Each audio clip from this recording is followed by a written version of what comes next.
I've steered away from reviewing games that can't be easily obtained over the last few months. I hate to give a great score to a game and call it a must-play if it can't be purchased for a reasonable price, especially when it comes to homebrew.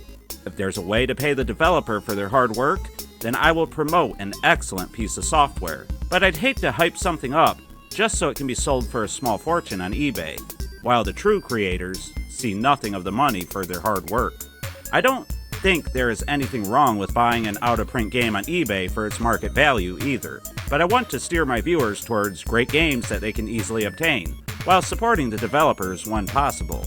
But when I first got my Atari Lynx from OG Hugo of OG Hugo's Retro Mod Shop, I knew I wanted to review Zaku first, if possible. Zaku is a Lynx game from 2009 that was developed by Penguinet and published by Super Fighter Team. And Penguinet just so happens to have made my all-time favorite Atari 7800 game, Rikki Vikki. So I just have to find out if Zaku is worth tracking down a copy of, or if it was a poor choice of a first Lynx review for the channel. Let's find out together, shall we?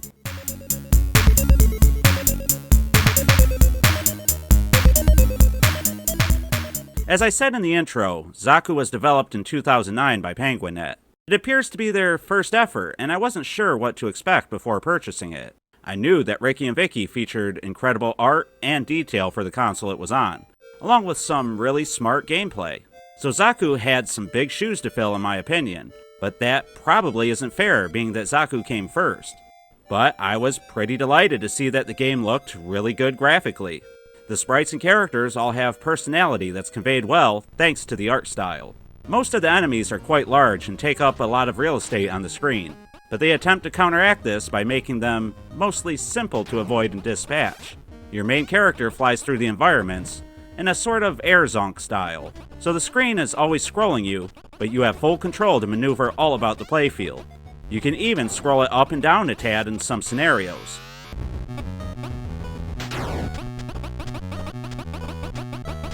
The environments are unique and everything looks great in my opinion. I would have been delighted by the artwork as a child, and if I'm honest, well, I'm still delighted as an adult. The story, on the other hand, is something that's both intriguing and nonsensical. It's told throughout the manual mostly, but the intro cutscene does explain it in its most elementary form. A beta program called Rarity 9 was created and allowed for tons of video games to be developed quickly. An evil entity called Rand stole it and is flooding the world with mountains of licensed software that is somehow going to destroy the planet. Again, it's nonsensical and it's mostly unimportant.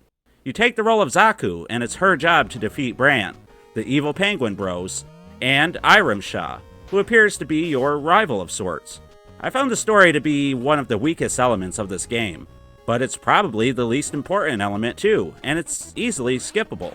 Zaku is more about the presentation and gameplay than the story, but I was still disappointed that it felt like a step down from Rikki Vikki and the fantastic journey against the Misery Dragon. But as I said before, the most important aspect of this and any game is the gameplay. And Zaku excels in this category. Well, mostly.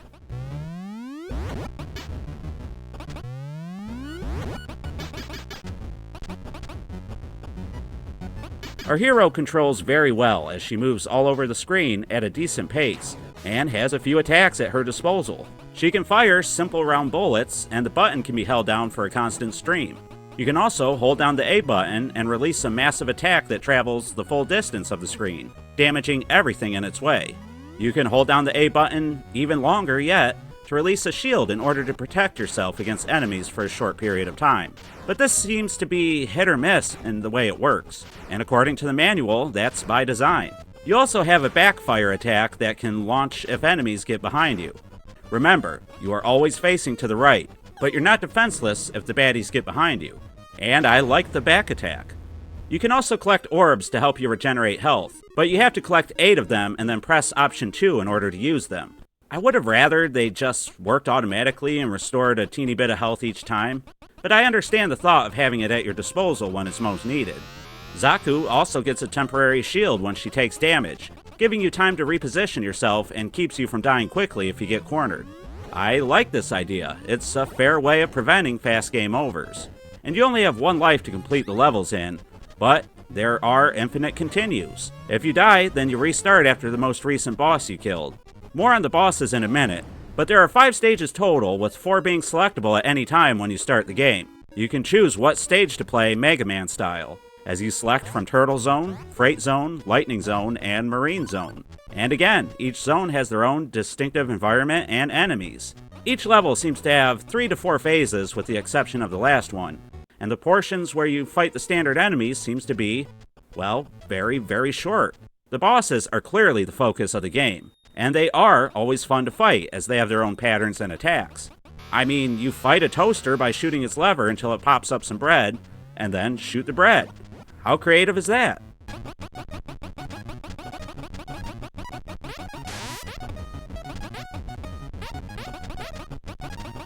My problem is that some of the bosses are really simple to fight, and really simple to understand their patterns, but they take entirely too long to destroy. They soak up damage and attacks and don't switch up their tactics enough.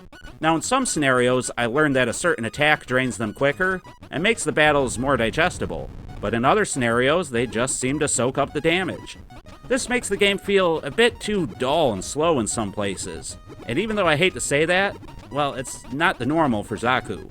Most of the time, Zaku is a fun and engaging experience, so it's a shame when it does get bogged down by one of these boss battles. The music and sound is also top-notch, and overall I found the whole package to be a good one. One thing about Penguinet is that they really put a lot of passion into their projects. You can tell from the moment you hold the box in your hands, to the time you put it into the console, and right up until you finish it. These games are projects of passion, and it makes you want to love the game that you're playing. That's the coolest part of homebrew games on Atari in general, at least in my opinion.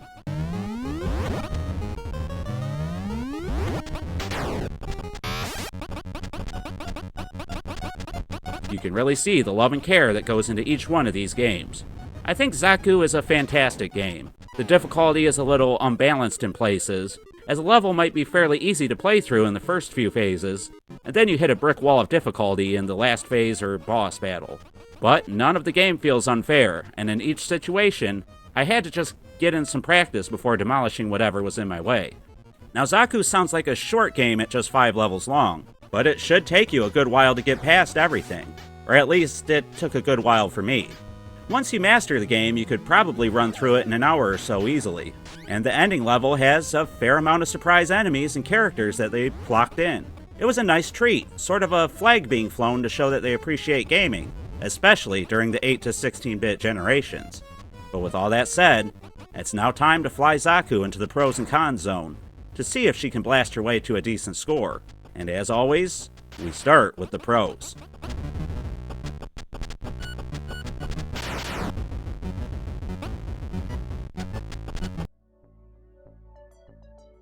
Zaku has a fantastic art style and looks really good on the Lynx. Most of the sprites have great personality built into them, which I love. It's Penguinet's signature style, after all. The sound is appealing and complements the gameplay well. Zaku has a variety of attacks at her disposal, and all of them are useful. The levels and bosses are really well done too, well, mostly, making them a joy to play through.